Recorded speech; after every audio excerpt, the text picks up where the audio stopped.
Hello all, నేను మీ రచన శృంగ వరకు. Welcome to federal Telangana. Latest గా తాజాగా కేఎస్ వరల్డ్ యూనివర్సిటీ ర్యాంకింగ్స్ వచ్చాయి. అయితే as usual MIT first place లో ఉంది, కొంత హార్వర్డ్ ఇవన్నీ సెకండ్ ప్లేస్ లోకి వెళ్ళాయి, London imperial college second place కి వచ్చింది. ఇండియా పొజిషన్ చూసుకుంటే 2015 తో కంపేర్ చేస్తే 5 times బెటర్ ఉంది. టాప్ లో వచ్చేసి టాప్ లో అంటే టాప్ 100 లో కూడా మనం లేము. 123rd ప్లేస్ లో ఐఐటి బాంబే, 129th ప్లేస్ లో ఐఐటి మద్రాస్ ఉన్నాయి. ఇకపోతే ఏపీ తెలంగాణ పరిస్థితికి వస్తే మనము వరల్డ్ వైడ్ లో చూసుకుంటే ఉస్మానియా అయితే 1000s ప్లేస్ లో, 100s ప్లేస్ లో, టాప్ 100 లో ఇండియానే లేదు. అట్లీస్ట్ 500 ఆ పొజిషన్ లో కూడా లేము. సో పర్టికులర్ గా తెలుగు స్టేట్స్ లో, ఆంధ్ర అండ్ తెలంగాణలో ఈ పరిస్థితి ఎందుకు ఉంది? ముఖ్యంగా విద్య విషయంలో, విశ్వవిద్యాలయాల విషయంలో ఈ నిర్లక్ష్యం ఎందుకు జరుగుతుంది? రీసెర్చ్ లో లోపమా, లేకపోతే రీసెర్చ్ పబ్లికేషన్స్ కూడా ఆ స్థాయిలో రావట్లేదా? అలాగే ఒక మంచి ఫ్యాకల్టీని రిక్రియేట్ చేసుకోవడంలో ఫెయిల్యూరా? అసలు ఈ ఫ్లాస్ అన్ని ఎక్కడ ఉన్నాయి? ఎందుకంటే ఒక పక్కన వికసిత్ భారత్ అని భారత్ 4th ప్లేస్ కి వచ్చింది ఎకానమీలో, స్ట్రాంగ్ జీడిపి ఎన్నో చెప్పుకుంటూ ఉన్నాం. కానీ విద్య ఏదైతే ప్రతి దేశ ప్రగతికి అవసరం, దానిలో మాత్రం మనం వెనకబడే ఉన్నాము. ముఖ్యంగా తెలుగు రాష్ట్రాలు అయితే అటు ఆంధ్ర యూనివర్సిటీ కానీ, ఇటు ఉస్మానియా యూనివర్సిటీ కానీ చెప్పుకోదగ్గ పొజిషన్ లో అయితే లేవు. ఎందుకు ఇలా జరుగుతుంది? ఈ విషయాల గురించి మనతో మాట్లాడడానికి ఉన్నారు ప్రొఫెసర్ ఈ వెంకటేష్ గారు. ఎస్సీయూలో పొలిటికల్ సైన్స్ ప్రొఫెసర్ గా చేస్తున్నారు. అలాగే బీసీల గురించి చాలా యాక్టివ్ గా పనిచేస్తూ కూడా ఉన్నారు. బండ్ల మాధవరావు గారు శిఖరా స్కూల్ అండ్ అలాగే residence college founder and principal. CH Chalasani Narendra గారు senior most journalist. So Venkatesh గారు, మీరు ఆల్రెడీ ఎస్సీయూలో పనిచేస్తున్నారు కాబట్టి, ప్రొఫెషన్ లో ఉన్నారు కాబట్టి, ముందు మీతో మొదలు పెడదాం. అసలు ఈ ర్యాంకింగ్స్, ఈ కొలమానాన్ని మనం ఎలా చూడొచ్చు? ఇప్పుడు మనం ఉన్న పొజిషన్ ని బట్టి ప్రెసెంట్లీ మన పొజిషన్ ఏంటన్నది మీరు విశ్వవిద్యాలయ పరంగా చెప్పండి. ఇప్పుడు క్యూఎస్ అంటే క్విక్కరెల్లి సైమాండ్ అనేటువంటి ఒక సంస్థ వాళ్ళు ప్రపంచవ్యాప్తంగా దగ్గర 1500 పైగా విశ్వవిద్యాలయాలను పరిగణలోకి తీసుకుని అనేకమైనటువంటి పారామీటర్స్ అంటే ఇండికేటర్స్, సూచికలను ఆధారంగా చేసుకుని కొలబద్ద చేసి దాని ఆధారంగా వచ్చేసి ర్యాంకులు ఇవ్వడం అనేటువంటి చాలా కాలంగా జరుగుతున్నటువంటిది. అంటే ఇది కొంచెం శాస్త్రీయంగానే చేస్తున్నారు, కొంత చాలా మటుకు కూడా చాలా శాస్త్రీయంగా చేస్తున్నటువంటి ఒక ప్రక్రియ. సో ఇది మనకు వచ్చేసి మిర్రర్ రిఫ్లెక్షన్. మన భారతదేశంలో కానీ ప్రపంచవ్యాప్తంగా ఉన్నటువంటి ఉన్నత విద్యా సంస్థలలో క్వాలిటీ ఆఫ్ ద ఎడ్యుకేషన్, విద్యా ప్రమాణము ఎంతవరకు ఉంది అనేటువంటి దానికి సంబంధించి కొంచెం చాలా లోతుగా అంచనా వేసినటువంటి సంస్థ. ర్యాంకులు కూడా చాలా దగ్గరగానే ఉన్నాయి మనకు. మనం ఏ దేశ ర్యాంకులు తీసుకున్నా కానీ, అట్లా అమెరికా కానీ, ఇంగ్లాండ్ కానీ, లేకపోతే చైనా కానీ, భారతదేశం తీసుకున్నప్పుడు మనకు ఉన్న పరిస్థితి ఏంటనేటువంటిది మనకు కళ్ళకు కట్టినట్లు చూపించినటువంటి సంస్థగా మనకి ఇది కనపడతా ఉంది. మళ్ళీ భారతదేశంలో కూడా ఈ ఉన్నటువంటి ఉన్నత విద్యా సంస్థలలో కొన్నిటికి మాత్రమే కొంత దూరపు ర్యాంకుల్లో కూడా కనీసం గతంలో వచ్చేసి 11 విద్యా సంస్థలకు మాత్రమే స్థానం లభిస్తే ఈసారి కనీసం ఒక 56 విద్యా సంస్థలకు స్థానం లభించింది అంటేనే సంతృప్తి పడాల్సింది తప్పనిస్తే, ఆ నెంబరు పెరిగిందనేటువంటి సంతృప్తి తప్పనిస్తే, వాస్తవంగా నిజంగా మనం ప్రపంచ స్థాయి విద్యా ప్రమాణాలను పోటీ పడగలటువంటి సత్తా ఏ కోశాన మనకు ఉందా అనేటువంటిది పెద్ద ప్రశ్నార్థకం. దీనికి వచ్చి చాలా చారిత్రక కారణాలు ఉన్నాయి. భారతదేశంలో వచ్చేసి కొన్ని వేల సంవత్సరాల పాటు విద్య అనేటువంటిది మొత్తం సమాజానికంతా కూడా తిరస్కరించబడినటువంటి సంస్కృతి మన భారతదేశంలో ఉంది. రైట్ టు ఎడ్యుకేషన్ అనేటువంటిది monopolised, limited elite section of the society. ఆ తర్వాత బ్రిటిష్ వాళ్ళు, అంటే అప్పుడు ఒకవేళ ప్రాచీన కాలంలో ఉన్నా కూడా చదువుకున్నటువంటి చదువులు ఏంటంటే అదే పెద్ద బాల శిక్షణో, బల్లి శాస్త్రమో, లేకపోతే ఇటువంటి శాస్త్రాలు, నీతి శాస్త్రాలు, ఇటువంటి వాటిపైన, లేదంటే రాజ విద్యనో, విల్లు విద్యనో, ఇటువంటి వాటిపైన, లేదంటే ఇంకా వేరే కొంతమందికి సంబంధించినటువంటి విద్యల వరకే పరిమితం అయిపోయింది. ఎక్కువ కూడా స్కిల్ పైన, ఉత్పత్తి పైన, శ్రమ పైన వారసత్వంగా జ్ఞానం లభించడము, నైపుణ్యం లభించడం అనేటువంటిది దేశంలో కొన్ని వేల సంవత్సరాల పాటు ఉన్నటువంటి వారసత్వం. అయితే ఈ పశ్చిమ దేశాల్లో ఒక శాస్త్రీయమైనటువంటి ప్రజాస్వామ్యబద్ధమైనటువంటి ఉన్నత విద్యా సంస్థ ఉన్నత విద్యా ఆలోచన అనేటువంటిది మనకు ప్రధానంగా బ్రిటిష్ వలస పాలకుల నుండి మన భారతదేశంలో ప్రవేశించబడ్డటువంటిది. బ్రిటిష్ వలస పాలకులు దేని కొరకు విద్యను భారతదేశంలో ప్రవేశపెట్టారంటే మనకు వచ్చి చాలా స్పష్టంగా మెకాలే ఎడ్యుకేషన్ సిస్టమ్ లో చాలా స్పష్టంగా చెప్పారు. అందులో మీరు రంగు రూపంలో వచ్చేసి భారతీయులుగా వచ్చి మీ ఆలోచన విధానం అంతా కూడా ఆంగ్లేయులకు సేవ్ చేసే విధంగానే ఉండాలి. అంటే సర్వెంట్స్ ని ప్రొడ్యూస్ చేసేటువంటి ఎడ్యుకేషన్ సిస్టమ్ బ్రిటిష్ వాళ్ళు వచ్చేసి దేశంలో ప్రవేశపెట్టారు. అది కొన్ని వందల సంవత్సరాల పాటు ఈ దేశంలో కొనసాగిన కొంతమంది మటుకు పరిమితం అయిపోయి ఎవరైతే సాంప్రదాయబద్ధంగా చారిత్రక కారణాల వల్ల ప్రయోజనం పొందినటువంటి సామాజిక వర్గాలు ఉంటాయో అటువంటి వాళ్ళే ఈ బ్రిటిష్ వెస్టర్న్ ఎడ్యుకేషన్ వల్ల కూడా ప్రయోజనం పొందారు. దాని వచ్చేసి చాలా పరిణామాలకు కూడా దారి తీసింది. ఒక పక్క సంఘ సంస్కరణ ఉద్యమం అయితే, ఇంకో పక్క జాతీయ ఉద్యమం అయితే, ఇంకో పక్క బ్రిటిష్ పరిపాలనకు కావాల్సినటువంటి సేవకులు అందించినటువంటి విద్యా సంస్థ కూడా ఉన్నాయి.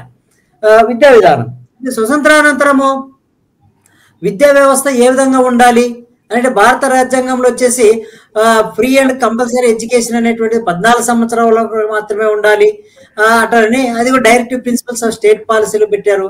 ఉన్నత విద్య ఏ విధంగా ఉండాలంటే చెప్పడానికి వచ్చేసి రాధాకృష్ణ కమిటీ 1948లో, ఆ తర్వాత డిఎస్ కొతారి కమిషన్, ఈ మధ్య ఇంకా కొన్ని కమిషన్స్, మరి 1980లో రాజీవ్ గాంధీ ప్రధానమంత్రిగా ఉన్నప్పుడు జాతీయ విద్యా విధానానికి సంబంధించిన ఒక కమిషన్ వచ్చింది. ఆ తర్వాత ఈ మధ్యన వచ్చేసి న్యూ ఎడ్యుకేషన్ పాలసీ 2020 అనేటువంటిది వీటిల్లో చాలా స్పష్టంగా చెప్పారు. ఇప్పుడు డిఎస్ కొతారి ఏం చెప్పారంటే ఒక విద్యార్థి భవిష్యత్తు తన భవిష్యత్తు వచ్చేసి క్లాస్ రూమ్ లో నిర్ణయించబడుతుంది అంటని చెప్పుకొచ్చారు. అట్లాగే 1980 నాటికి విద్యా విధానం కానీ ఇప్పుడు విద్యా విధానం 2020 నాటు వచ్చినటువంటి న్యూ ఎడ్యుకేషన్ పాలసీలో కూడా గ్లోబల్ స్టాండర్డ్ వచ్చేసి ఏన్షియంట్ వాల్యూ సిస్టమ్, గ్లోబలైజేషన్ వచ్చేసి కంపీట్ అవ్వడము, గ్లోబల్ తో ప్రపంచంతో కంపీట్ అవ్వడము, అట్లాగే టెక్నాలజీ ఇన్కార్పొరేట్ చేస్తూ పెట్టాలంటారని సూచించినటువంటి ఈ రిపోర్ట్ నివేదిక. మనం బ్రీఫ్ గా ఒక చరిత్ర భారతదేశంలో ఉందనుకున్నప్పుడు ఇంకా ఈ హైయర్ ఎడ్యుకేషన్ సంబంధించి ఆ ఎన్రోల్మెంట్ గానీ తర్వాత నాణ్యత సంబంధించినటువంటి అనేక సవాళ్లు సమస్యలు చాలా భారతదేశం విద్యా విధానం ముందు ఉన్నాయి. వాటన్నిటిని కూడా లోతుగా చర్చించాల్సినటువంటి అవసరం అయితే చాలా ఉందండి. థ్యాంక్ యూ వెంకటేష్ గారు. సో వెంకటేష్ గారు ఓవరాల్ హిస్టరీ నుంచి కూడా మనం ఫస్ట్ కంట్రీ ఎవల్యూషన్ అయ్యే క్రమంలోనే, కంట్రీ డెవలప్ అయ్యే క్రమంలోనే ఈ విద్యా అన్నదాన్ని ఒక లగ్జరీగానో లేకపోతే కొన్ని క్యాస్ట్ పరంగా ఉన్నటువంటి అన్ని పొలిటికల్ సోషల్ అన్ని ఫ్యాక్టర్స్ ని ఆయన డిస్కస్ చేశారు. సో మాధవరావు గారు మీరు చెప్పండి, ఆల్రెడీ మీరు ఒక ఎడ్యుకేషన్ ఇన్స్టిట్యూషన్స్ ని రన్ చేస్తూ ఉన్నారు కాబట్టి అఫ్ కోర్స్ ప్రైవేట్ అయినా సరే ఈ గవర్నమెంట్ యూనివర్సిటీస్ కానీ వీటిలో కానీ ఈ క్వాలిటీ ఆఫ్ ఎడ్యుకేషన్ విషయంలో ఎందుకు మనకి నాణ్యత లోపం అన్నది ఎందుకు కనిపిస్తుంది ఎక్కువగా? అందరికీ ప్యానల్లో ఉన్నటువంటి అందరికీ నమస్కారం అండి. నిజానికి ఇది చాలా సీరియస్ గా కేవలం ఇక్కడ ఉన్నటువంటి మనం నలుగురు మాత్రమే కాకుండా దాదాపుగా జాతీయ స్థాయిలో చాలా సీరియస్ గా జరగాల్సినటువంటి చర్చ అనేటటువంటిది నాకు అనిపిస్తున్నటువంటి విషయం. ఎందుకని ఏం చెప్పానంటే అసలు అంటే ఇది ఎక్కడి నుంచి మనం స్టార్ట్ చేయాలి, ఎక్కడ ఈ చర్చను ఎక్కడ మొదలు పెట్టాలి, వెంకటేష్ గారు చాలా మంచి విషయాలు చెప్పారు. అయితే నేను డైరెక్ట్ గా పాయింట్ లోకి వెళ్తే కేవలం ర్యాంకింగ్ రావాలి అని చెప్పానంటే అంటే అంతర్జాతీయ స్థాయిలో మన యూనివర్సిటీస్ కి ఒక ర్యాంక్ రావాలి అని చెప్పానంటే ఏ క్రైటీరియాస్ ఉంటాయి. ఎస్ మీరు అన్నట్టు ఫ్యాకల్టీ కావచ్చు, రీసెర్చ్ కి సంబంధించినటువంటి కావచ్చు, అలాగే ఈ వీటిల్లో ఎలా అంటే ఎట్లాంటి స్థాయిలో ఉన్నారు మన విశ్వవిద్యాలయాన్ని కూడా ఎట్లా ఉన్నాయి, ఎలాంటి స్థాయిలో నడుస్తున్నాయి అని చెప్పినటువంటిది మనం అబ్జర్వ్ చేసేట్లయితే ఫస్ట్ ఆఫ్ ఆల్ ఒక చిన్న ముందు ఒక పాయింట్ చెప్తాను. ఏపీలో ప్రస్తుతం అన్ని యూనివర్సిటీల్లో కలిపి నాకు తెలిసి సుమారుగా 1300 పోస్టులు వేకెన్సీగా ఉన్నాయి అన్నమాట. అంటే వీటికి సంబంధించి దాదాపు గత 5-6 సంవత్సరాలుగా 7-8 సంవత్సరాలుగా అంటే నాకు గుర్తున్నంత వరకు 15లో ఒక నోటిఫికేషన్ ఇచ్చారు, అంటే 2015లో ఒక నోటిఫికేషన్ ఇచ్చారు. ఆ తర్వాత మళ్ళీ అది అంటే దాన్ని వదిలేశారు. ఆ తర్వాత మళ్ళీ 19లో ఒక నోటిఫికేషన్ ఇచ్చారు. ఇంతవరకు ఎవరిని కూడా స్టాఫ్ ని రిక్రూట్మెంట్ జరగలేదు. ఒకవేళ అంటే వాళ్ళు చేస్తున్నటువంటి రిక్రూట్మెంట్స్ అక్కడ ఉన్నటువంటి స్టూడెంట్స్ కి అనుగుణంగా పార్ట్ టైమర్స్ ని రిక్రూట్ చేస్తున్నారు. ఈ సంవత్సరం ఉంటారు, లేకపోతే 6 నెలలు ఉంటారు, లేకపోతే సంవత్సరం తర్వాత వెళ్ళిపోతున్నారు అనమాట. కానీ ఒక స్టాండర్డైజ్డ్ అకాడమిక్ సిస్టమ్ కంటిన్యూ అవ్వాలి అని చెప్పారంటే ప్రతి యూనివర్సిటీకి కూడా పర్మనెంట్ స్టాఫ్ ఎంత అవసరం అనేటటువంటిది మనందరికీ తెలిసినటువంటి విషయమే. ఇది మొట్టమొదటి పాయింట్ అయితే అంటే దీంట్లో కంప్లీట్ గా అంటే రాజకీయాలు ఎంటర్ అయిపోవడం వలన ఈ రిక్రూట్మెంట్స్ అనేటటువంటివి ఎక్కడ కూడా ప్రాపర్ గా జరగలేదు. అంటే తెలంగాణలో కావచ్చు, ఇక్కడ కావచ్చు, ఈవెన్ కంట్రీ మొత్తం మీద కూడా చాలా యూనివర్సిటీలో చాలా వేకెన్సీస్ ఉన్నాయి అనేటువంటి మనందరికీ తెలిసినటువంటి విషయం అనమాట. సో తర్వాత రెండో పాయింట్ ఏంటి అని చెప్పేసానంటే, మీరు ఇందాక ఒక పాయింట్ మాట్లాడారు అనమాట, రీసెర్చ్ కి సంబంధించినటువంటిది. టు బి ఫ్రాంక్, ఎక్కడైనా సరే సీరియస్ రీసెర్చ్ జరుగుతుందండి. భారతదేశంలో ఉన్నటువంటి ఏ విశ్వవిద్యాలయంలోనైనా సరే, అంటే అంటే మనము కంప్లీట్ గా 0 పాయింట్ అని చెప్పేసి అనుకోవాల్సిన అవసరం లేదు. కానీ మనం అంతర్జాతీయ ప్రమాణాలతో కనుక మనం ఆలోచించేట్లయితే ఆ స్థాయికి తగినటువంటి పరిశోధనలు ఏ సబ్జెక్టుకి సంబంధించి అయినా సరే ఎక్కడైనా జరుగుతున్నాయా? ఎక్కడా కనిపించవు అనమాట. కంప్లీట్ గా అంటే ఇప్పుడు ఈ టెక్నాలజీ అనేటటువంటిది, ఈ ఇంజనీరింగ్ వీటి వైపుకి అంటే ఎవరైనా సరే విద్యార్థులు చేరుతున్నారు అని చెప్పానంటే ఇద్దరు ఇంజనీరింగ్ ఆర్ డాక్టర్ అనేటువంటి ఒక ఆలోచన తప్ప, యూనివర్సిటీస్కి వెళ్ళి చదువుకోవాలి, అక్కడ పరిశోధకులుగా ఒక కొత్త అంశాలని మనం పరిశోధించాలి, కనుగొనాలి, తెలుసుకోవాలి, దాన్ని లోకానికి తెలియజేయాలి అనేటటువంటి వాతావరణం కంప్లీట్ గా నా దృష్టిలో అయితే 0 అని చెప్పేసి చెప్పుకోవచ్చు అనమాట. వెళ్ళేటటువంటి వాళ్ళు కూడా ఎవరైనా రీసెర్చ్ కోసం వెళ్తున్నారు అని చెప్పేసి అంటే కూడా for the sake of certificate, అంటే పిహెచ్డి చేయాలి, పిహెచ్డి సర్టిఫికేట్ కోసం అనేటువంటి ఒక ఆలోచనతో తప్ప సీరియస్ రీసెర్చ్ అనేటటువంటిది అయితే అంటే చాలా చాలా చాలా మైన్యూట్ గా జరుగుతుంది అనేటువంటిది నా పర్సనల్ భావన. అలాగే మూడో పాయింట్ ఏంటి అని చెప్పానంటే, వీటన్నిటికీ కూడా ప్రధానమైనటువంటి కారణం అటానమస్ లేకపోవడం అనమాట. హైయర్ ఎడ్యుకేషన్ అనేటటువంటిది కంప్లీట్ గా అటానమస్ గా ఒక అంటే ఇప్పుడు మనం చెప్పుకుంటాం యూజీసీ ఉంది, ఉండడానికి యూజీసీ అటానమస్ బాడీ అని చెప్పేసి అనుకుంటాం. బట్ ఇవాళ ఎవరి అండర్ లో పనిచేస్తుంది, ఎవరు ఏం చెబితే టెక్స్ట్ బుక్స్ లో మార్పులు చేస్తున్నారు అంటే ప్రాథమిక స్థాయిలో అయితే కంప్లీట్ గా ఎన్సీఆర్టీ టెక్స్ట్ బుక్స్ అన్ని కూడా మారిపోయినాయి అనమాట. వాటిలో ఉండాల్సినటువంటి రీసెర్చ్ ఓరియంటేషన్ అనేటువంటి తీసి పక్కన పడేసి దాంట్లో చాలా మార్పులు, చాలా చేంజెస్ తీసుకుంటూ వచ్చారనమాట. చాలా విచారించాల్సినటువంటి విషయం ఏంటి అని చెప్పానంటే, నేను చదువుకొని వచ్చినటువంటి నా బనారస్ హిందూ యూనివర్సిటీలో భూత విద్య పెట్టారు అని చెప్పేసానంటే దానికి మనం ఎక్కడికి వెళ్తున్నాం? అంతర్జాతీయ ప్రమాణాలు ఏ స్థాయిలో ఎట్లా వస్తాయి మనకి? ఇది పెద్ద క్వశ్చన్ అనమాట. థ్యాంక్ యూ మాధవరావు గారు. నరేంద్ర గారు, ఒక జర్నలిస్ట్ గా అనలిస్ట్ గా మీరేం చెప్పాలనుకుంటున్నారు? అట్లా బ్రిటిష్ వారి వలన ఆధునిక విద్య మన భారతదేశానికి వచ్చింది అనేది అది చాలా పొరపాటు. మన దేశంలో విద్యా వ్యవస్థని అంతా కూడా అధ్వానంగా నాశనం చేసింది బ్రిటిష్ వాళ్ళు. బ్రిటిష్ వాళ్ళు రాకముందు మన దేశంలో సుమారు 1800 సంవత్సరాల పాటు వివిధ దేశాల వాళ్ళు పరిపాలన చేసినప్పుడు కూడా మొఘలాయుల దగ్గర నుంచి వాళ్ళెవరు మన దేశంలో ఉన్నటువంటి విద్యా వ్యవస్థని, పరిపాలన వ్యవస్థను మాత్రం నాశనం చేయలేదు, దాన్ని కొనసాగించారు. ఆనాడు ప్రపంచంలో ప్రసిద్ధి చెందినటువంటి విశ్వవిద్యాలయాలు, ఎక్కడ లేనటువంటి నాలెడ్జ్ ఓరియంటెడ్ తక్షశిల, నలంద లాంటి అనేక మంది ప్రపంచాల మొత్తం నుంచి ఇక్కడికి చదువుకోవడానికి, ఆధునిక విద్య చదువుకోవడానికి, పరిశోధన చేయడానికి వచ్చేవాళ్ళు. ఆనాడు విద్య అనేది ప్రభుత్వం మీద ఆధారపడకుండా డీసెంట్రలైజ్డ్ గా ఉండేది. ఎక్కడికక్కడ కూడా గ్రామాలు, పట్టణాలు వాళ్ళ యొక్క ప్రజల యొక్క వాటిని విద్యా సంస్థల్ని పోషించుకునేటువంటి వ్యవస్థ ఉండేదని బ్యూటిఫుల్ ట్రీ అనే పుస్తకంలో రచయిత రాశాడు. ఆనాడు ఎలా ఉండేది? ఆనాడు ఈనాడులాగా చెప్పినట్టు కొన్ని కులాలకు పరిమితం ఉండేది కాదు. అందరూ కూడా అన్ని సామాజిక వర్గాలకు కూడా అందుబాటులో ఉండి ఆధునిక విద్య అందుబాటులో ఉండేది. అయితే బ్రిటిష్ వాళ్ళు దాన్ని నాశనం చేసి మాతృభాషలో విద్య లేకుండా చేసి వాళ్ళ యొక్క స్వార్థ ప్రయోజనాల కోసం ఏమైనా కావచ్చు దాని విద్యని కొంతమందికి పరిమితం చేశారు. ఆ తర్వాత మన భారతదేశంలో అనేక ప్రతిష్టాకరమైన విశ్వవిద్యాలయాలు ఉన్నప్పుడు కూడా ఈనాడు హైయర్ ఎడ్యుకేషన్ ఒక క్రైసిస్ ని ఎదుర్కోవడానికి ప్రధాన కారణం నూతన ఆర్థిక సంస్కరణలు వచ్చిన తర్వాత. ఆర్థిక సంస్కరణలు అంటే అర్థం తెలియని వాళ్ళు, వాటి మీద ఏమాత్రం నమ్మకం లేని మన్మోహన్ సింగ్ లాంటి వాళ్ళు ఇవాళ ఆర్థిక సంస్కరణల్ని ఆనాడు తప్పనిసరి పరిస్థితుల్లో ప్రవేశపెట్టి ఆ ముసుగులో మన దేశంలో తీసుకొచ్చినటువంటి చాలా దురదృష్టకరమైన విధానాల ఫలితంగా ఈనాడు విద్యా విధంగా ఉంది. ఈ సంస్కరణల పేరుతో మొట్టమొదటిగా ప్రభుత్వం చేసింది ఏంటంటే, ప్రభుత్వం ప్రజలకి కీలకమైనటువంటి విద్యా వైద్య రంగాల నుంచి క్రమంగా తొలగిపోతుంది, ఆల్మోస్ట్ డిజపేర్ అయిపోతుంది. యూరోప్ లో కానీ అమెరికాలో కానీ అలాంటి పరిస్థితి లేదు. ఆనాడు వాళ్ళు లిబరల్ ఎకానమీ ఉన్నప్పుడు కూడా అక్కడ government very spends heavy amount for education and health. కానీ భారతదేశంలో హెల్త్ ఎడ్యుకేషన్ మీద నూతన విద్యా విధానాలను తీసుకురావడం తప్పితే ప్రతి కమిషన్ కూడా విద్యా రంగంలో ప్రభుత్వం యొక్క స్పెండింగ్ పెరగాలని చెబుతున్నప్పుడు కూడా తగ్గిపోతుంది. దాని ఫలితంగా ప్రభుత్వం లేకుండా వీటి వల్ల కన్నా కార్పొరేట్ రంగాలకి అప్పచెప్పేసి విద్యని ఒక అనాదిగా తయారు చేసి విద్యారంగంలో వీళ్ళ ప్రమాణాలు క్షీణించిపోవటానికి ఇప్పుడు మాధవరావు గారు చెప్పారు. అసలు దాదాపు సెంట్రల్ యూనివర్సిటీలోనే సుమారు 5,000 టీచింగ్ పోస్టులు పూర్తి చేయకుండా ఖాళీగా ఉన్నాయి. వాళ్ళ వైస్ ఛాన్సలర్ పోస్టులు నియామకాలన్నీ కూడా రాజకీయాలే కాదు, పచ్చి అవినీతి మార్కెట్లో ఆక్షన్ వేసినట్లు అవినీతి కాబట్టి ఇలాంటి పరిస్థితుల్లో విద్యా ప్రమాణాలు క్షీణించిపోవటం వల్ల ఇవాళ ఒకప్పుడు ఐఐటి ఐఐఎంలు అంటే చాలా మంచి క్వాలిటీ ఎడ్యుకేషన్ కేంద్రాలు ఉంటాయి. వాటిలో కూడా ఇవాళ రిక్రూట్మెంట్ లేదు. వాటి వల్ల విద్యా ప్రమాణం అనేది నానాటికి క్షీణించిపోతున్నాయని మనం చెప్పొచ్చు. థ్యాంక్ యూ నరేంద్ర గారు.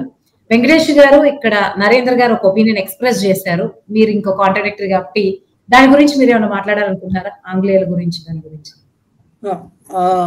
అది కొంచెం ఇప్పుడు ఆయన చెప్పినటువంటి తక్షశిల, నలంద ప్రాచీన విశ్వవిద్యాలయం భారతదేశంలో ఉండి ఆనాడు విద్యా కుసుమాలను వెదజల్లినటువంటిది వాస్తవం. అది ప్రపంచానికి జ్ఞానాన్ని బోధించినటువంటిది అది వాస్తవం. బౌద్ధాన్ని కానీ ఇతర శాస్త్రాలు కానీ చెప్పింది అది వాస్తవమే. కానీ మొత్తం బ్రిటిష్ వారు ఒక పక్క నాశనం చేసింది, ఒకవేళ అది వాస్తవం కొంతవరకు కావచ్చు, ఎకానమీలో సొసైటీలో డిస్టర్బ్ చేసినటువంటిది. At the same time positive dimension of the education system కూడా ఉంది. ఇప్పుడు బ్రిటిష్ విద్యా విధానం లేకుండా, ఇంగ్లీష్ ఎడ్యుకేషన్ అనేటువంటి లేకుండా ఒక జ్యోతిబా పూలేనో, ఒక బిఆర్ అంబేద్కర్, లేదంటే దేశంలో సంఘ సంస్కరణ ఉద్యమము, జాతీయ ఉద్యమము అనేటువంటి సాధ్యమైంది అనేటువంటిది అదొక క్వశ్చన్. ఆ డిబేట్ అది పక్కన పెట్టిన తర్వాత ఇప్పుడు స్వతంత్ర వెంకటేష్ గారు, ఇప్పుడు ఒక క్వశ్చన్ దీని గురించి టాపిక్ లోకి వెళ్ళిపోతాం. అదేంటంటే నరేంద్ర గారు చెప్పినా, మీరు చెప్పినా, మాధవరావు గారు చెప్పినా, ఇక్కడ ఫ్యాకల్టీ వేకెన్సీస్, అలాగే ఈ రీసెర్చ్, ఈ వేకెన్సీస్ అనే మాట రాజకీయాల జోక్యం అనేది వచ్చింది కాబట్టి దాని గురించి రిలేటెడ్ గా ఇప్పుడు చాలా మంది గవర్నమెంట్ యూనివర్సిటీస్ లో పొజిషన్స్ అంటే టీచర్స్ అందరూ కూడా ఎప్పుడు అవకాశం వస్తుందా, ఎప్పుడు అక్కడికి వెళ్తామని చూస్తారు తప్ప మనకి ఫ్యాకల్టీ పరంగా కొరత అయితే ఉండదు. పనిచేయడానికి సిద్ధంగా ఉన్న వాళ్ళు ఉంటారు. కానీ అయినా సరే ఎందుకు ఈ జాప్యాలు జరుగుతూ ఉంటే, అసలు ఎందుకు ప్రతి సంవత్సరం ఇదే మాట మనం వింటూ ఉంటాము, ఇన్ని ఖాళీలు ఉన్నాయి అనే మాట. ఒక పక్కన స్టాఫ్ అవైలబుల్ గా ఉన్నప్పటికీ, రిసోర్సెస్ ఉన్నప్పటికీ ఎందుకు ఈ గ్యాప్ అనేది ఎందుకు వస్తుంది? ముఖ్యంగా మరి ప్రాథమిక విద్య వరకు సంబంధించినంత వరకు కొంత రిక్రూట్మెంట్ అనేటువంటి జరుగుతూ ఉంది. ఇన్ఫ్రాస్ట్రక్చర్ అనేది ప్రొవైడ్ చేస్తున్నారు. తర్వాత టీచింగ్ కమ్యూనిటీ కూడా ట్రైనింగ్ అనేటువంటిది ఇస్తున్నారు. మరి ముఖ్యంగా ఉన్నత విద్యకు సంబంధించి కేంద్రీయ విశ్వవిద్యాలయంలో చాలా కొన్ని వేల వేకెన్సీస్ ఉండడం అనేటువంటిది వాస్తవం. అది కాకపోతే అప్పుడప్పుడు కొంచెం రిక్రూట్మెంట్ అనేది జరుగుతుంది. ఇక్కడ స్టూడెంట్స్ అనేటువంటి వాళ్ళు చాలా రెగ్యులర్ గా ఉంటారు కాబట్టి, తర్వాత ఎడ్యుకేషన్ ఒక ప్రెషర్ గ్రూప్ లాగా స్టూడెంట్స్ కమ్యూనిటీ అనేటువంటిది వర్క్ చేస్తుంది కాబట్టి కొంత రిక్రూట్మెంట్ ఉన్నది వాస్తవం. కానీ వాళ్ళ రాష్ట్ర స్థాయిలో ఉన్నటువంటి ఈ యూనివర్సిటీల పరిస్థితి ఏంటి? ఇటు తెలంగాణ గాను, ఆంధ్రప్రదేశ్ కావచ్చు, మొత్తం భారతదేశ వ్యాప్తంగా కూడా రాష్ట్ర స్థాయి విశ్వవిద్యాలయాల్లో అసలు రిక్రూట్మెంటే లేదు కొన్ని దశాబ్దాలుగా. మొత్తం కొన్ని డిపార్ట్మెంట్లు అన్ని కూడా ఒక్క ఫ్యాకల్టీ ఒక్కరుంటే మిగిలిన వాళ్ళు ఎవరో టీచింగ్ అసిస్టెంట్లు గాను, లేకపోతే కొన్ని చోట్ల అసలు ఫ్యాకల్టీ లేకుండా అసలు రిక్రూట్మెంటే జరగకుండా అనేటువంటిది జరగడం అనేటువంటి జరుగుతుంది. ఒకటి విశ్వవిద్యాలయం అనేటువంటి కేవలం పదవులకు వచ్చేసి ఒక రాజకీయ వేదికలుగా తయారవుతుంది. ఏ రాజకీయ పార్టీ ఉంటే ఆ రాజకీయ party, even university grants commission వాళ్ళు పెట్టినటువంటి నియమ నిబంధనలు కూడా పక్కన పెట్టి వైస్ ఛాన్సలర్ అపాయింట్ చేయాలంటే 10 సంవత్సరాలు ఉండాలి అనుభవం, ప్రొఫెసర్ గా అంటారు అనుకుంటే 5 సంవత్సరాలు కూడా ఎక్స్పీరియన్స్ లేనటువంటి వాళ్ళు కూడా ఇచ్చినట్టు సందర్భాలు ఉన్నాయి. రిక్రూట్మెంట్ లో ఏ పార్టీకి చెందినటువంటి వాళ్ళు, పార్టీకి వర్క్ చేసినటువంటి వాళ్ళు, అక్కడ విద్యా అర్హతలు, తన పబ్లికేషన్స్, తనకు ఉన్నటువంటి రీసెర్చ్ ఎక్స్పీరియన్స్ ఇవన్నిటితో సంబంధం లేదు. అది రాజకీయ జోక్యం అనేటువంటిది ముఖ్యంగా ఈ రిక్రూట్మెంట్ లో చాలా పెద్ద ఎత్తున అనేటువంటిది ఒకటి జరుగుతుంది. రెండోది వచ్చేసి ఇన్ఫ్రాస్ట్రక్చర్ ప్రొవైడ్ చేయడంలో కొంత నిధులు కేటాయించినప్పటికీ నాణ్యమైనటువంటి ఇన్ఫ్రాస్ట్రక్చర్ ని, తర్వాత రీసెర్చ్ ఫెసిలిటీస్ ని ప్రొవైడ్ చేయడంలో చాలా పూర్ క్వాలిటీ అనేటువంటిది ప్రొవైడ్ చేయడము. తర్వాత ఇంకో ఫ్యాక్టర్ ఏంటంటే ఫ్యాకల్టీ మెంబర్స్ ఒకవేళ ఉన్న చోట పూర్తి స్థాయిలో తమ సమయాన్ని వచ్చేసి రీసెర్చ్ కి కేటాయిస్తున్నారా? ఇవాళ మనం అదే ఎంఐటీలో కానీ, లేదంటే హార్వర్డ్ యూనివర్సిటీలో కానీ, ప్రపంచ స్థాయిలో నోబెల్ అవార్డు ఇచ్చినటువంటి సుసెక్స్ విశ్వవిద్యాలయాలు దేంట్లో కూడా ఏ ప్రొఫెసర్ అయినా, ఏ అకాడమిషియన్ వాళ్ళ జీవితాంతం మొత్తం రీసెర్చ్ గా డెడికేట్ చేసి ఉంటారు.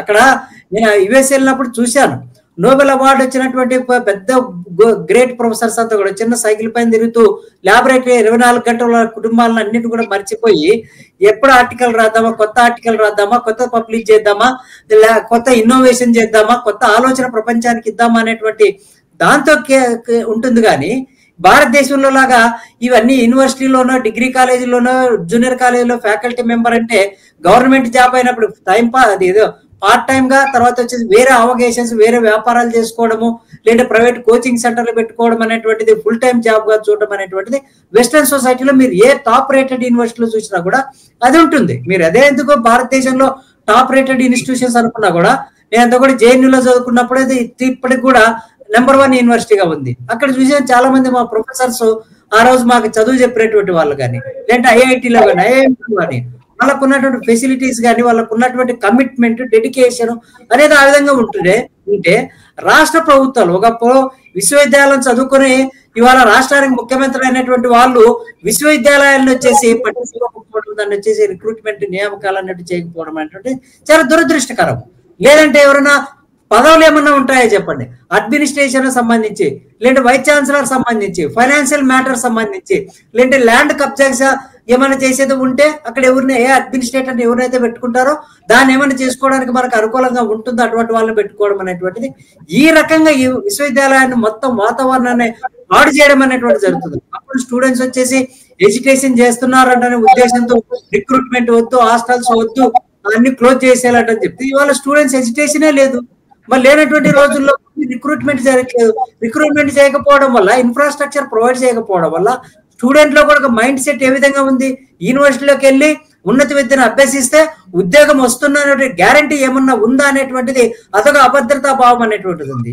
యూనివర్సిటీస్ అంటే కేవలం వచ్చేసి షెల్టర్ లాగా తయారైపోయినటువంటి పరిస్థితి ఉంది. సో ఈ విధంగా డిటీరియరేట్ అనేది రోజు రోజుకి సంవత్సరాలు గడిచే కొద్ది క్షీణించిపోవడం అనేటువంటి జరుగుతూ ఉంది. ఇంకా ప్రైవేటైజేషన్ ప్రాసెస్ లో, గ్లోబలైజేషన్ ప్రాసెస్ లో మనకు హైయర్ ఎడ్యుకేషన్ ఎన్రోల్మెంట్ మొత్తం 1947 నుంచి 1990 వరకు కూడా ఏనాడు కూడా భారతదేశంలో విశ్వవిద్యాలయాల్లో హైయర్ ఎడ్యుకేషన్ ఎన్రోల్మెంట్ అనేటువంటిది 15 నుంచి 20% మించలేదు. ఎందుకని మించట్లేదనే కారణాలు వెతికినప్పుడు కేంద్ర ప్రభుత్వం చెప్పినటువంటి కారణం ఏంటంటే పబ్లిక్ సెక్టార్ లోనే మొత్తం మీద ఎన్రోల్మెంట్ ని పెంచేటువంటి కెపాసిటీ మనకు లేదు, కాబట్టి ప్రైవేట్ విద్యా సంస్థలను కూడా ప్రోత్సహించాలంటారని ఆనాడు ఒక విధాన నిర్ణయం అనేటువంటి తీసుకున్నారు. ఆనాడు ఎంతో మంది విమర్శ చేసినప్పటికీ కూడా ప్రభుత్వ రంగంలోనే చేయాలనుకున్నప్పుడు మన్మోహన్ సింగ్ ప్రధానమంత్రిగా ఉన్నప్పుడు కొన్ని సెంట్రల్ యూనివర్సిటీ తీసుకొచ్చారు. అందుకని వాళ్ళు వచ్చేసి 40 కేంద్రీయ విశ్వవిద్యాలయాలకు పైగా మన దేశంలో ఉన్నాయి. First generation, second generation, third generation of the central universities అనేటువంటి ఉన్నాయి. ప్రైవేట్ యూనివర్సిటీస్ ఉన్నాయి, ఫారిన్ యూనివర్సిటీస్ అనేటువంటి ఉన్నాయి.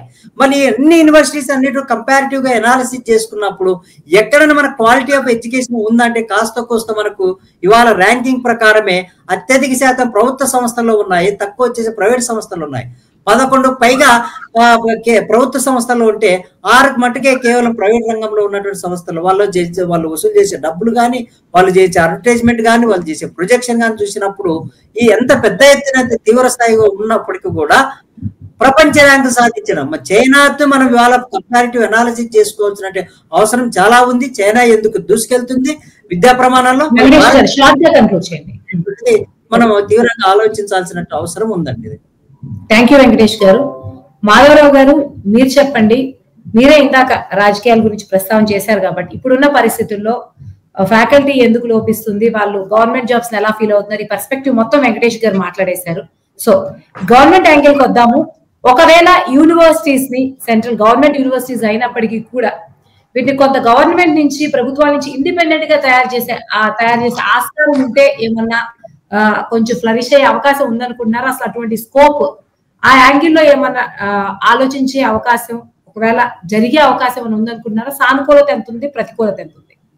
యూనివర్సిటీలో రాజకీయాలు జోక్యం అనేటటువంటిది చాలా విపరీతమైన స్థాయిలో ఉంది అనేటువంటి దాంట్లో ఎలాంటి సందేహం లేదు. అది దాని వల్లనే ప్రధానమైనటువంటి లోపంగా కూడా మనం భావించవచ్చు అనమాట.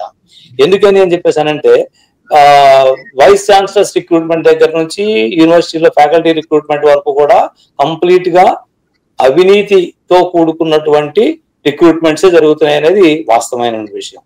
సో ఆ నేపథ్యంలో మనం ఆలోచించేట్లయితే ఎక్కడ కూడా అంటే యూనివర్సిటీలో జాయిన్ అవుతున్నటువంటి వాళ్ళు ఎవరైనా సరే, అంటే హైయర్ ఎడ్యుకేషన్ కోసం జాయిన్ అయ్యేటువంటి వాళ్ళు ఎవరైనా సరే ఎందుకు జాయిన్ అవుతున్నారు అక్కడ అని చెప్పేసి అంటే కేవలం ఉపాధి కోసం మాత్రమే జాయిన్ అవుతున్నారు తప్ప రీసెర్చ్ ఓరియంటేషన్ అనేటువంటిది ఎక్కడా కనిపించడం లేదు.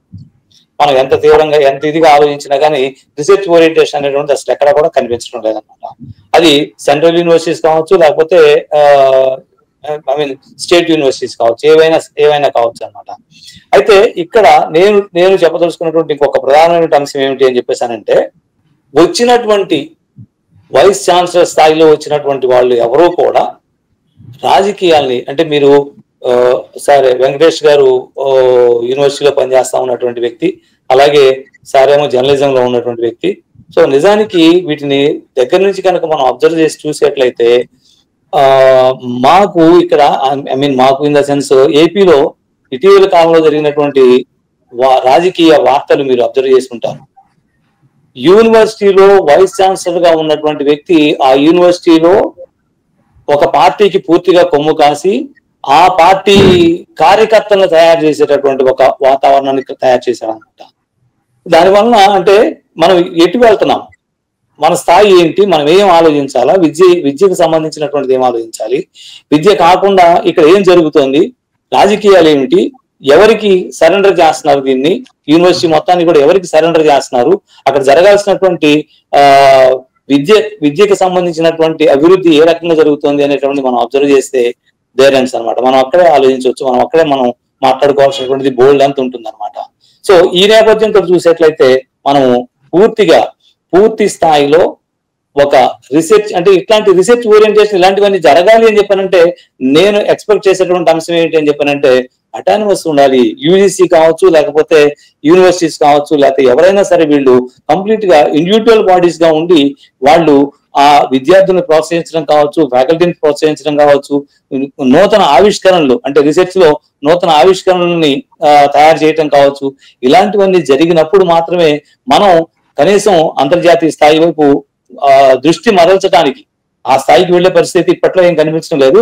కనీసం మనం దృష్టి మరల్చడానికైనా సరే ఒక అవకాశం ఎప్పుడు వస్తుంది అని చెప్పానంటే ఇండివిజువల్ గా అటానమస్ గా ప్రతి యూనివర్సిటీలో కూడా వీటన్నిటికీ కూడా పూర్తి స్థాయి అధికారాలు, అంటే ఈ రీసెర్చ్ కి సంబంధించినటువంటి అధికారాలు ఇవన్నీ కూడా సెంట్రల్ గవర్నమెంట్ కావచ్చు, స్టేట్ గవర్నమెంట్స్ కావచ్చు, యూనివర్సిటీస్ లో ఉండేటటువంటి వాళ్ళకి అప్పచెప్పినప్పుడు మాత్రమే ఇలాంటిది మనం ఏమన్నా చేయడానికి అవకాశం ఉంటుందేమో అనేటటువంటిది నాకు అనిపించేటువంటి భావన. థ్యాంక్ యూ మాధవరావు గారు. ఓవరాల్ గా చర్చ ముగింపుకి వచ్చేసాము. ఒకే క్వశ్చన్, దానికి మీరు ఆన్సర్ చేస్తే కన్క్లూడ్ చేసేద్దాం మీ ముగ్గురు. ఓకే, నరేంద్ర గారు మీరు కన్క్లూడ్ చేయండి. ఇప్పుడున్న పరిస్థితుల్లో ఈ విశ్వవిద్యాలయాలు కొంత మెరుగవ్వాలంటే ఎటువంటి కార్యాచరణ ఉంటే కొంచెం ఆ స్కోప్ ఉండే అవకాశం ఉంది?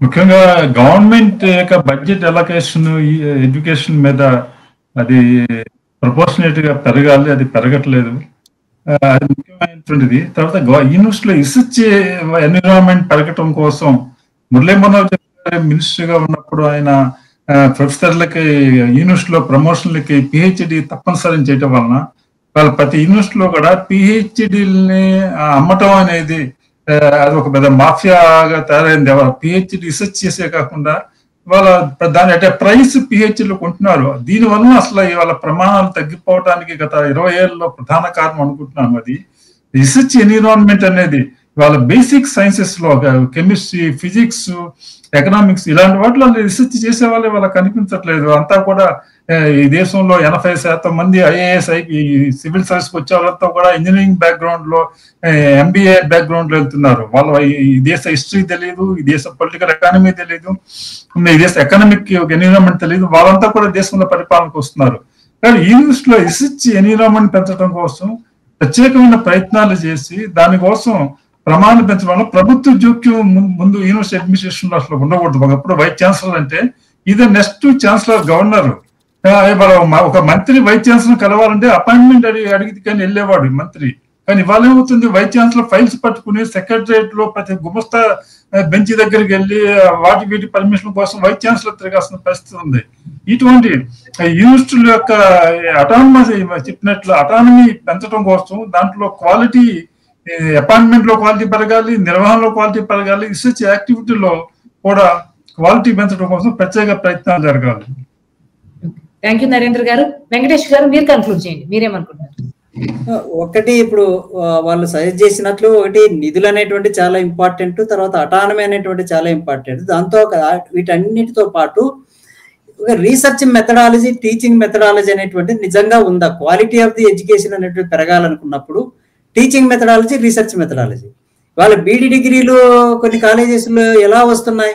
నువ్వు ఏదో సంవత్సరం మొదట్లో ఫీజు కట్టే చివరిలో వచ్చేసి సర్టిఫికేట్ తీసుకెళ్ళు అనేటువంటి దారుణంగా తయారైపోయిందంటే చాలా న్యూస్ పేపర్లో వస్తున్నారు, చాలా రిపోర్ట్స్లో కూడా బయట తెచ్చినటువంటి విషయం చాలా డిగ్రీ కాలేజెస్లో అటువంటి జరుగుతూ ఉన్నాయి.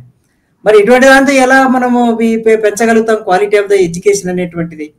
సో అలాగే వారు చెప్పినట్లు పిహెచ్డీలకు అమ్ముకునేటువంటి కేంద్రాలుగా తయారైపోయింది. అసలు యూనివర్సిటీలో ఫ్యాకల్టీ స్టాఫ్ లేనప్పుడు మళ్ళీ ఉన్నటువంటి ఒకే ఒక ఫ్యాకల్టీ మెంబర్ ప్రతి సంవత్సరం double digit number of PhDs ఏ విధంగా ప్రొడ్యూస్ చేయగలుగుతున్నారు? ఒక పిహెచ్డీ తీసి ఇంకొక థీసిస్కి ఏమైనా తేడా ఉందా? అన్నిటి కూడా పరిశీలించినట్లయితే మనకు చాలా హారబుల్ కండిషన్ అనేటువంటిది quality of the education, higher education లో, రీసెర్చ్ లో, పరిశోధనలో చాలా తీవ్రంగా ఉంది. అదేవిధంగా అందుకనే మనకు ఈ ఎఫోర్ట్స్ అనేటువంటిది అది ఇండివిజువల్ లెవెల్, అంటే రిక్రూట్ అయినటువంటి ఫ్యాకల్టీ మెంబర్ వాళ్ళని క్వాలిటీతో పాటు వాళ్ళకి మంచి ట్రైనింగ్ అనేటువంటిది ఇవ్వాలి. రెండోది వచ్చేసి ఇన్స్టిట్యూషన్ లెవెల్లో వచ్చేసి పొలిటికల్ ఇంటర్ఫీరెన్స్ అనేటువంటిది ఉండకూడదు అనుకుంటున్నారు. కానీ పొలిటికల్ అఫిలియేషన్ అనేటువంటిది లేకుండా ఎవరికైనా వచ్చేసి ఈ పదవులు అనేటువంటి వాళ్ళు లభిస్తున్నాయి అనేటువంటిది ఒక పెద్ద క్వశ్చన్. తర్వాత మనకున్నటువంటి సామాజిక ఆర్థిక పరిస్థితులు ఏ విధంగా ఉన్నాయి? విద్యార్థుల్లో ఉన్నత విద్యకు పోతే ఉద్యోగం వస్తుంది అనేటువంటి అభద్రతా భావంతో కూడుకున్నటువంటిది ఉంది. అందుకని వాళ్ళ బీటెక్, ఎంటెక్ చేసినటువంటి వాళ్ళు కూడా క్యాబులు నడుపుకుంటున్నటువంటి పరిస్థితి, లేదంటే టమాటా, జొమాటోలో పనిచేస్తున్నటువంటి పరిస్థితి ఉంది. అదేవిధంగా పాలసీస్ అనేటువంటిది, పాలసీస్ లో కూడా ఇవాళ కస్తూరి రంగన్ గారు లాంటి వాళ్ళ శాస్త్రవేత్తలు గొప్ప రికమెండేషన్ చాలా చేశారు నీ ఎడ్యుకేషన్ పాలసీలో. లేటెస్ట్ గా వచ్చినటువంటి రిపోర్ట్లు అందులో ఉన్నటువంటి కనీసం ఒక 25% ఇంప్లిమెంట్ చేయగలిగినారో కొంత ఇంప్రూవ్ చేసేందుకు అయితే అవకాశం ఉంది. కానీ అది ఎంతవరకు జరుగుతుంది అనేటువంటి ఒక పెద్ద ప్రశ్నార్థకంగానే మిగులుతుందంటే దానికి సమాధానం చెప్పాల్సినటువంటి అవసరం అయితే చాలా ఉందండి. థ్యాంక్ యూ వెంకటేష్ గారు. మాధవరావు గారు మీరు కన్క్లూడ్ చేయండి. సార్, ఒక చిన్న విషయం ఏంటంటేనండి, నిజానికి ఇవాళ అంటే నేను పర్టికులర్ గా స్కూల్లో ఉన్నాను కాబట్టి, స్కూల్ విద్యలో ఉన్నాను కాబట్టి నేను ఒక మాట చెప్పదలుచుకున్నాను అనమాట. ఇవాళ పేరెంట్ కమ్యూనిటీ కానీ, లేకపోతే టీచర్ కమ్యూనిటీ కానీ, లేకపోతే సొసైటీ కానీ పిల్లల్ని ఏం అడుగుతున్నారు అంటే, నువ్వేమవుతావురా, నువ్వేం చేద్దాం అనుకుంటున్నావు, ఫ్యూచర్ లో నువ్వేం చేద్దాం అనుకుంటున్నావు? వెంటనే వచ్చే సమాధానం రెండే కనపడతాయి, ఇంజనీరింగ్ లేదంటే డాక్టర్. ఈ రెండు తప్ప ఇంకొక రకమైనటువంటి ఆలోచన ఎవరికి ఎక్కడా కనిపించడం లేదనమాట. నిజానికి నేను నిన్న ఒక వీడియో చూస్తా ఉంటే, ఇంతకుముందు ఐఏఎస్ చేసినటువంటి రిటైర్డ్ ఐఏఎస్ ఆఫీసర్ చేసినటువంటి ఒక వీడియో చూస్తే, కేవలం ఇంటర్మీడియట్ లోనే దాదాపుగా 80 రకాలైనటువంటి రీసెర్చ్ ఓరియంటేషన్ తోటి ఉండేటటువంటి కోర్సెస్ ఎన్సిఆర్టీ బోర్డు ఆఫర్ చేస్తుంది. బట్ కంట్రీ మొత్తం మీద బోర్డు ఆఫర్ చేస్తున్నటువంటి అన్ని కోర్సెస్ ని ఎవరు ఇంప్లిమెంట్ చేస్తున్నారంటే, ఐ మీన్ స్టూడెంట్స్ ఆఫర్ చేస్తున్నారు. మళ్ళీ అగైన్ అంటే ఎన్సిఆర్టీ బోర్డు అయితే దానిలో పెట్టేసింది, కానీ వాటిని పిల్లలకి తీసుకువెళ్ళేటటువంటి ఇన్స్టిట్యూషన్స్ ఎన్ని ఉన్నాయి అని చెప్పానంటే ఎక్కడా కనిపించట్లేదు. ఏ ఇన్స్టిట్యూషన్ చూసినా కానీ అది స్టేట్ బోర్డు అయితే ఎంపీసీ, బైపీసీ, లేదనుకుంటే సెంట్రల్ బోర్డు అయితే ఎంబైపీసీ, లేకపోతే అది కూడా స్ట్రీమ్ అంతా కూడా మ్యాథ్స్ స్ట్రీమే ఉంటుంది అనమాట. లేదు వీటివే ఉంటుంది. అంటే అల్టిమేట్ గోల్ ఏముంటుంది పిల్లలకి ఎవరికైనా సరే అని చెప్పానంటే, ఇంజనీర్ అవడం, లేకపోతే డాక్టర్ అవడం, మళ్ళీ ఎర్న్ చేయటం. ఇది తప్ప అంటే ఇది ఈ వాతావరణం మారాలి అని చెప్పేసానంటే, రీసెర్చ్ కి అవసరమైనటువంటి రీసెర్చ్ ఓరియంటేషన్ వల్ల జరిగేటటువంటి బెనిఫిట్స్ ఏవైతే ఉన్నాయో వాటిని లోయర్ లెవెల్ వరకు తీసుకురావాల్సినటువంటి అవసరం చాలా ఉందన్నమాట. దాన్ని ఎవరు తీసుకురావాలి, ఎవరు చేయాలి? టీచర్ కమ్యూనిటీ చేయాలి. కానీ ఇప్పుడు ఉన్నటువంటి పర్టికులర్ గా మనకు ఏపీ తెలంగాణలో ఉన్నటువంటి ఈ సోకాల్డ్ టీచర్స్ కానీ, లేకపోతే ఈ సోకాల్డ్ చెప్పుకుంటున్నటువంటి విద్యా సంస్థలు కానీ, వీళ్ళు ఎవరైనా సరే పిల్లల్ని రీసెర్చ్ ఓరియంటేషన్ వైపు డైవర్ట్ చేస్తున్నారా, గైడ్ చేస్తున్నారా? ఎక్కడా కనిపించడం లేదు. ఇక్కడ మార్పు రావాలి. నా ఆలోచన అయితే ఇక్కడ మార్పు రావాలి. పిల్లల్ని మనం కేవలం ఈ రెండు మాత్రమే కాదురా, ఇంకా లోకం చాలా ఉంది. మనం రీసెర్చ్ చేస్తే, యూనివర్సిటీస్కి వెళ్తే రీసెర్చ్ చేస్తే అక్కడ వచ్చేటటువంటి బెనిఫిట్స్, అంటే బెనిఫిట్స్ ఇన్ ద సెన్స్ వాళ్ళ అంటే కెరీర్ కి సంబంధించినటువంటిదే కాదు, నిజానికి సొసైటీ మొత్తానికి కూడా ఎట్లాంటి బెనిఫిట్ అవుతుంది మీరు ఈ యాంగిల్లో వెళ్ళటం వల్ల అనేటటువంటిది చెప్పగలగాలి. చెప్పడానికి అవకాశం ఉండడం లేదు. చెప్పడానికి ఇక్కడ వాతావరణం సరిగా ఉండడం లేదు.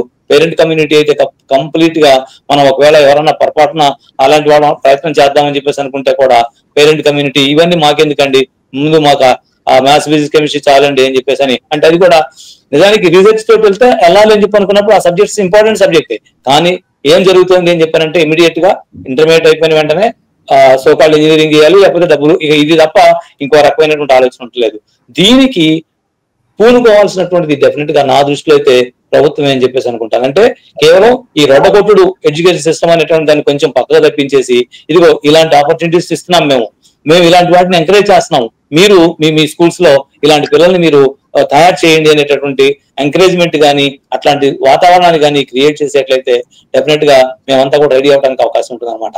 అంటే ప్రాథమిక స్థాయి నుంచే విద్యార్థిలో ఒక రకమైనటువంటి అంటే ఇట్లాంటి రీసెర్చ్ కి సంబంధించినటువంటి లేకపోతే యూనివర్సిటీస్ లో హయ్యర్ ఎడ్యుకేషన్ సంబంధించినటువంటి మొక్క మనం కనుక ఇక్కడ నాటగలిగితే, బీజాలు కనుక మనం ఇక్కడ వేయగలిగితే అది పైకి వెళ్తుంది అనేటటువంటిది నా భావన. థ్యాంక్ యూ మాధవరావు గారు. ఓవరాల్ గా యూనివర్సిటీ ర్యాంకింగ్స్ లో పర్టికులర్ గా తెలుగు స్టేట్స్ వెనకబడి ఉన్నాయి, అదైతే ఒప్పుకోవాల్సిన విషయం. దానికి అనేక కారణాలు ఉన్నాయి, దానికి ఉన్న ఆర్థిక, సామాజిక, రాజకీయ అన్ని కారణాలు కూడా మీ ముగ్గురు చర్చించారు. అలాగే వెంకటేష్ గారు ప్రొఫెసర్ గా చాలా దగ్గరగా చూస్తుండడం వల్ల ఇంకా చాలా డీప్ గా అనలైజ్ చేయగలిగారు. అలాగే మాధవరావు గారు so political angles and already ఒక ప్రైవేట్ ని నడుపుతున్నప్పటికీ చాలా అబ్జర్వేషన్ ఉండడం వల్ల ఒక యాంగిల్ చెప్పారు. జనరల్ గా నరేంద్ర గారు అనలిస్ట్ యాంగిల్ లో చెప్పారు. థ్యాంక్ యూ సో మచ్ ఇంత ఇన్ఫర్మేటివ్ డిస్కషన్ లో పార్టిసిపేట్ చేసినందుకు. మీరు చేసిన సజెషన్స్ లో కొన్నైనా అమలు పరిచే ఒక సానుకూలత అయితే మన తెలుగు స్టేట్స్ లో రావాలని, ఈ విద్యా విధానం బాగుపడాలని మనస్ఫూర్తిగా కోరుకుందాం. ఇంతటితో ఈ చర్చను ముగిద్దాం. Thank you so much. Thank you.